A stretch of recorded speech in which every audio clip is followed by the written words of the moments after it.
Hello, Rooted Community. It's me, Jessica, today with your daily devotional, and I wanted us to take a look today at Ecclesiastes chapter 3, verse 11.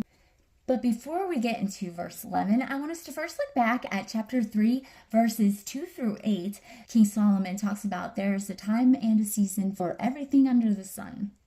A time to be born and a time to die, a time to plant and a time to pluck up what was planted, a time to kill, a time to heal, a time to break down and a time to build up, a time to weep and a time to laugh, a time to mourn and a time to dance, etc.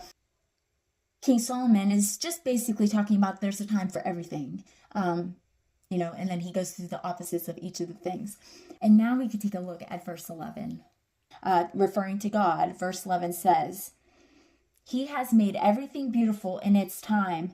Also, he has put eternity into man's heart, yet so that he cannot find out what God has done from the beginning to the end.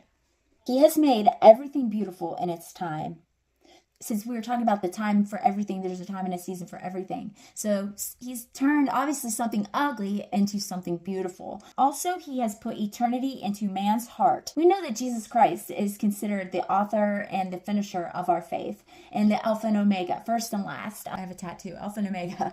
The Lord has put eternity, which is something everlasting, into man's heart. So something eternal into a contained structure, which is quite profound considering that it is eternal, but it's contained. It's just mind-blowing to think that God has put this eternity into our hearts because he's done so much for us that we can't even fathom it. I thank you for joining me today for our daily devotional, and I hope you have a lovely rest of your week.